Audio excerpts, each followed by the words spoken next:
حضرت مغیرہ رضی اللہ عنہ فرماتے ہیں رسول صلی اللہ علیہ وسلم نے رات کو تہجد میں اتنا لمبا قیام کیا کہ آپ صلی اللہ علیہ وسلم کے پاؤں مبارک سوج گئے۔ آپ سے سوال ہوا آپ اتنی مشقت کیوں کرتے ہیں؟ حالانکہ آپ مغفور ہیں، اللہ تعالیٰ نے تو آپ کے اگلے پچھلے تمام گناہ معاف فرما دیے، اس کے باوجود آپ اتنی مشقت اتنا لمبا قیام کیوں کرتے ہیں کہ آپ صلی اللہ علیہ وسلم کے پاؤں مبارک سوج جاتے ہیں؟ آپ صلی اللہ علیہ وسلم نے بہت خوبصورت جواب دیا۔ آپ نے فرمایا کہ کیا پھر جب اللہ تعالیٰ نے مجھے نبوت کے انعام سے نوازا، مغفرت کی دولت سے نوازا اور بے شمار نعمتوں سے نوازا ہے، تو کیا میں اپنے رب کا شکر گزار بندہ نہ بن جاؤں؟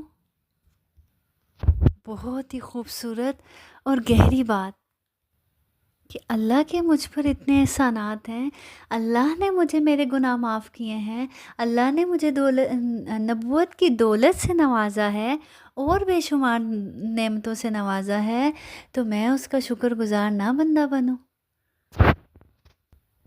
میں اور آپ اپنا جائزہ لیں کہ اللہ نے ہمیں بھی بہت سی دولتوں سے نوازا ہے۔ الحمدللہ مسلمان گھرانے میں پیدا کیا، قرآن جیسی دولت سے نوازا، آپ صلی اللہ علیہ وسلم کا امتی بنایا، اور ڈھیروں نعمتوں سے نوازا، رہنے کے لیے چھت دی، کھانا پینا دیا، اتنے خوبصورت رشتوں سے نوازا۔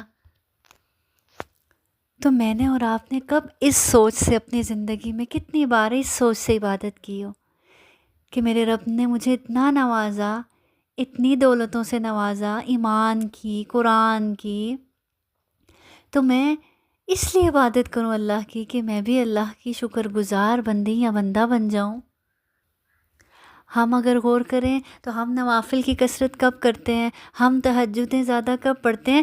جب ہمیں اللہ سے دنیاوی کچھ نعمتیں مزید چاہیے ہوتی ہیں، دنیاوی کوئی اپنے مسئلے حل کروانے ہوتے ہیں۔ کیا کبھی صرف اور صرف خالص کچھ نیکیاں صرف اور صرف اللہ کے لیے کی ہم نے، کہ ان سے بس یہی مقصد ہے کہ ہمارا رب راضی ہو جائے، اللہ تعالیٰ ہم سے خوش ہو جائیں؟ تو یہ سب بھی ٹھیک، لیکن کبھی کبھار اپنے رب کے لیے بغیر کسی لالچ کے، بغیر کسی غرض کے، صرف ایک ہی غرض رکھتے ہوئے بھی عبادت کر لینی چاہیے کہ اس سے صرف اور صرف کیا مطلوب ہے؟ اللہ کی رضا، اللہ کی خوشنودی۔ اور اس حدیث سے ہمیں یہ بھی پتہ چلتا ہے کہ نعمتوں کا شکر صرف الحمدللہ کہہ کے ادا نہیں ہوتا، اللہ کے آگے جھک جانا، اللہ کے اطاعت گزار بندے بن جانا، اللہ کی عبادت میں دوڑ لگا دینا، لمبے لمبے سجود کرنا، لمبے لمبے رکوع کرنا، لمبا لمبا قیام کرنا، یہ بھی شکر گزاری ہے۔ تو معلوم کیا ہوا؟ اصل شکر گزاری کیا ہے؟ کہ بندہ مومن اللہ کی نعمتوں کو پا کر اللہ کا اطاعت گزار بن جائے، اللہ کے آگے جھک جائے، اللہ کا عبادت گزار بن جائے۔